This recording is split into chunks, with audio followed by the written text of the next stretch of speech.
bienvenidos a un nuevo video. Mi nombre es Gómez Patricia y el día de hoy les traigo el tema de forúnculos y abscesos. Empezando primeramente sobre los forúnculos.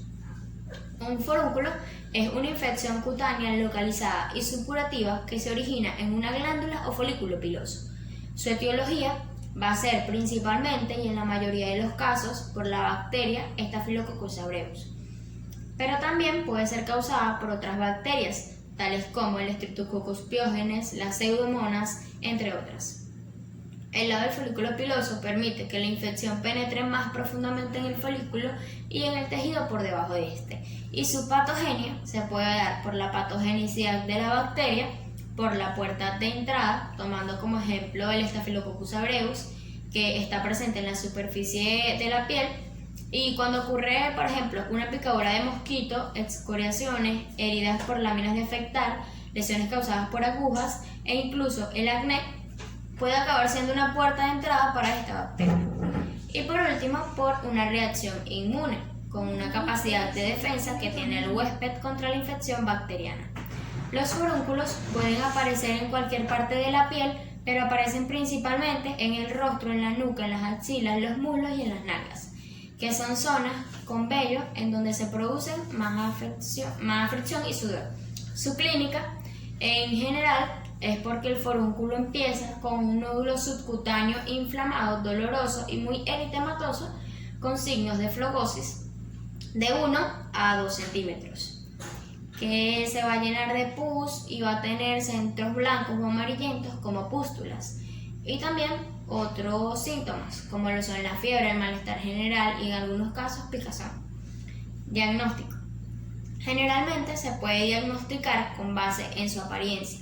Se puede enviar una muestra de células de forúnculos al laboratorio para realizar un cultivo con el fin de identificar el agente causal. Y por último, tenemos el tratamiento, que por lo general se pueden tratar los forúnculos pequeños aplicando compresas calientes para aliviar el dolor y promover el drenaje natural. Y para forúnculos más grandes, el tratamiento puede incluir una incisión y drenaje y también antibióticos. Ahora vamos con los abscesos. Estas son acumulaciones de pus en espacios tisulares confinados y su etiología va a estar dada principalmente por el Staphylococcus aureus en un 80%, por el Streptococcus pyogenes en un 10%, por el neumococo en un 5%, por el Escherichia coli en un 3% y otros en un 2%. Estos microorganismos pueden ingresar al tejido por una implantación directa, como por ejemplo por traumatismo penetrante con un objeto contaminado, por diseminación desde un sitio de infección establecido contiguo, por diseminación de puertas linfáticas o hematogéneas desde un sitio distante, por migración desde un lugar donde hay flora resistente hacia un sitio adyacente, que es normalmente estéril debido a la disrupción de las barreras naturales, como por ejemplo la perforación de una víscera abdominal. Fisiopatología. Los abscesos pueden formarse en un área o tejido comprometido donde se acumulan leucocitos, y la disección progresiva, que es causada por el pus o por la necrosis de las células que lo rodean, expanden dicho absceso. Pero un tejido muy escolarizado puede entonces rodear el tejido necrótico, los leucocitos y los restos celulares y formar una pared que delimita el absceso e impide que siga expandiéndose. Existen unos factores predisponentes para la formación de dichos abscesos. Primeramente, entre estos factores tenemos el mecanismo de defensa del huésped alterados, como por ejemplo la disminución de las defensas de leucocitos. También la presencia de cuerpos extraños, una obstrucción del drenaje normal, como por ejemplo en las vías urinarias, por traumatismo, por isquemia o necrosis tisular y por último por un hematoma o acumulación excesiva de líquido en el tejido. Clasificación. Esta va a estar clasificada según su localización en superficiales y profundas. Las superficiales son las que se desarrollan encima de la fascia y las profundas van a ser las que no son visibles porque no son infecciones dermatológicas, sino de órganos internos. Clínica. Clínicamente, un absceso se manifiesta en forma de masa dolorosa fluctuante con signos inflamatorios locales. La fluctuación es la sensación táctil del líquido a la palpación exterior del absceso. Y tanto para el diagnóstico como el tratamiento es importante, ya que indicará la zona en la que habrá que realizar la incisión. Los síntomas más generales son el dolor en el área afectada, dolor en la palpación, fiebre y malestar general. Y entre otras sintomatologías va a estar dependiendo de su localización.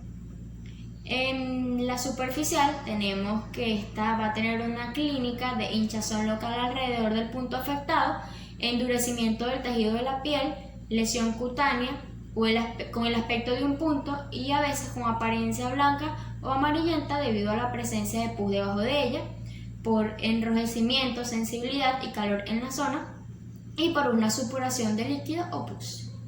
Y en los profundos vamos a tener que son típicos el dolor local, el dolor al tacto, también síntomas sistémicos, siendo el más importante la fiebre, también como la anorexia, la pérdida de peso y el cansancio. Diagnóstico. Su diagnóstico va a estar dado por una evaluación clínica y a veces ecografía, tomografía computarizada o resonancia magnética.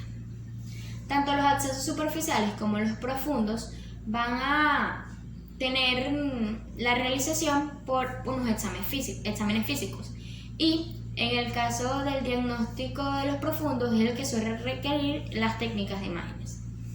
Tratamiento. El tratamiento va a estar dado por el drenaje quirúrgico y a veces por antibióticos. Los abscesos superficiales pueden resolverse con aplicación de calor y antibióticos por vía oral, pero sin embargo su desaparición suele requerir un drenaje. Y los abscesos cutáneos menores pueden requerir solo una incisión y un drenaje. Los abscesos profundos a veces pueden drenarse adecuadamente por aspiración percutánea con una aguja. Y por último, y para terminar, les traigo algunas técnicas de drenaje. Estas son técnicas sencillas con escasas complicaciones y se conoce muy bien el procedimiento. Primeramente tendremos el lavado y desinfección de la zona.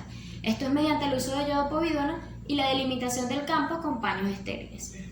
Después tenemos la anestesia local de la zona, que se debe emplear con un anestésico sin vasoconstrictor, pues este puede aumentar la necrosis de los tejidos infectados. El uso de esta anestesia local viene respaldado por numerosos estudios que avalan su empleo, no solo para eliminar el dolor de la propia incisión, sino también para reducir el dolor durante la fase de desbridamiento de la cavidad del absceso. Después vamos a tener la incisión, que debe realizarse en la zona de máxima fluctuación del absceso, que generalmente corresponde al centro de este. Esta incisión debe ser amplia para garantizar la correcta y completa salida de pus.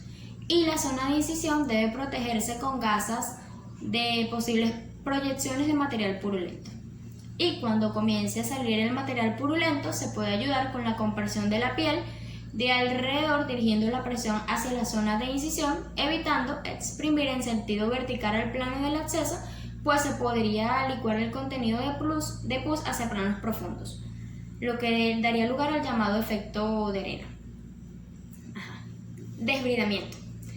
Es cuando se introduce en la cavidad una pinza de crochet, abriéndola y cerrándola en su interior en todas las direcciones, con el fin de romper los tabiques que se hayan podido formar y delimitar los restos de tejido necrótico. Lo efectivo es que en el interior de la cavidad quede lo menos tejido posible. Luego tendremos el lavado de la cavidad. Una vez desfibrado, se debe lavar la cavidad con abundante suero fisiológico y la colocación del drenaje. Los accesos se deben cerrar por segunda intención para evitar un cierre superficial que podría dejar material contaminado en el interior. Por ello, se coloca un drenaje tipo Penrose o gasa de borde orillada que se introduce en la cavidad empapada y solo con yodopovidona ayudada con la ayuda de pinzas de corchet, y dejando una parte en el exterior para su extracción en la siguiente cura. Una vez colocado el drenaje, se realizará una cura local. Y por último, se realizarán curas diarias, con curas posteriores que deben ser diarias, para lo que se retira el drenaje, se lava la cavidad del mismo y se coloca de nuevo el drenaje hasta que deje de salir material purulento. Y eso fue todo por hoy. Espero que les haya gustado y les haya servido de mucho esta información.